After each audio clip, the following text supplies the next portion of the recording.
Jose K മാണിയെ ചുറ്റിപ്പറ്റിയാണ് ഇപ്പോഴത്തെ മുന്നണികൾക്കുള്ളിലെ ഓരോ കരുനീക്കവും. ഈ വർഷം അവസാനം നടക്കാനിരിക്കുന്ന തദ്ദേശ തെരഞ്ഞെടുപ്പും അടുത്ത വർഷം നടക്കാനിരിക്കുന്ന നിയമസഭാ തെരഞ്ഞെടുപ്പും മുന്നിൽ കണ്ടുകൊണ്ടാണ് ഇപ്പോൾ കേരള കോൺഗ്രസ് മാണി ഗ്രൂപ്പിന് വേണ്ടി കോൺഗ്രസ് ചരടുവലികൾ നടത്തുന്നത്. അടൂർ പ്രകാശ് എന്ന UDF കൺവീനർ ജോസ് കെ മാണിക്ക് മുന്നിൽ വാതിൽ തുറന്നിട്ടും VD സതീശൻ കരുക്കൾ നീക്കിയും ചെയ്തുകൊണ്ടാണ് ഇപ്പോൾ ജോസ് കെ മാണിയെ UDFനൊപ്പം ചേർക്കാൻ ശ്രമിക്കുന്നത്. എന്നാൽ ഈ സാഹചര്യത്തെ മുന്നിൽ കണ്ട് ഒരു മുഴം മുൻപേ എറിയുകയാണ് CPM മുഖ്യമന്ത്രി പിണറായി വിജയൻ. ചികിത്സാർത്ഥം അമേരിക്കയിലായിരുന്നപ്പോഴും ഒരു കണ്ണ് ജോസ് കെ മാണിയോടൊപ്പമായിരുന്നു.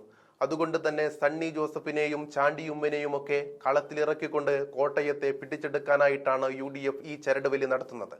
ഈ പ്രത്യേക സാഹചര്യം കണക്കിലെടുത്ത് നേതാക്കൾക്കു താഴെത്തട്ടിലുള്ള പ്രവർത്തകർക്കും അടക്കമുള്ളവർക്കും കനത്ത നിർദ്ദേശമാണ് ഇപ്പോൾ മുഖ്യമന്ത്രി പിണറായി വിജയൻ നൽകുന്നത്. കേരള കോൺഗ്രസിനോട് ഒരു തരത്തിലുമുള്ള തർക്കവും പാടില്ലെന്നാണ് കർശന നിർദ്ദേശം. തദ്ദേശ തെരഞ്ഞെടുപ്പിലെ സീറ്റുകൾ സംബന്ധിച്ച് യാതൊരു തർക്കവും പാടില്ല എന്നും എന്തു പ്രകോപനമുണ്ടായാലും കഴിയുന്ന തരത്തിൽ ഒത്തുപോകണമെന്നും നിർദ്ദേശമുണ്ട്. കേരള കോൺഗ്രസ് നിർണായകമായ സ്വാധീനം ചെലുത്തുന്ന ഇടങ്ങളിലെ CPM ഘടകങ്ങൾക്കാണ് നിർദ്ദേശം.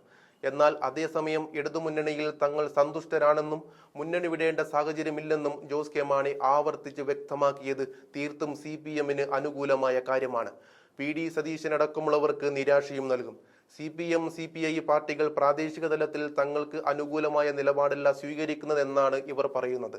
ഇതുകൂടി കണക്കിലെടുത്താണ് കേരള കോൺഗ്രസിനെ പിണക്കാതെ ഒരുമിച്ച് കൊണ്ടുപോകണമെന്ന സന്ദേശം CPM കീഴ്ഘടകങ്ങൾക്ക് നൽകിയിരിക്കുന്നത്.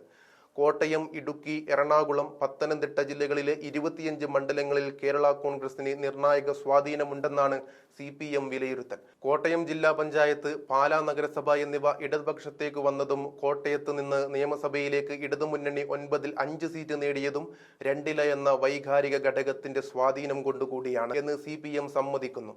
പാലായിലെ പ്രത്യേക സാഹചര്യത്തിൽ ജോസ് കെ മാണി കടുത്തുരുത്തിയിലേക്ക് മാറിയിരുന്നു എങ്കിൽ ഉമ്മൻചാണ്ടിയുടെ പുതുപ്പള്ളിയും തിരുവഞ്ചൂരിന്റെ കോട്ടയവും ഒഴികെ ഇടതുമുന്നണി നേടുന്ന സാഹചര്യം ഉണ്ടാകുമായിരുന്നു എന്നും കരുതുന്നവരും കുറവല്ല. എന്തായാലും തദ്ദേശ തിരഞ്ഞെടുപ്പ് ഏതാണ്ട് 100 ദിവസം അകലെ നിൽക്കെ കേരള കോൺഗ്രസിനെ പിണക്കാനാവില്ലെന്ന സൂചനയാണ് CPM നൽകുന്നത്.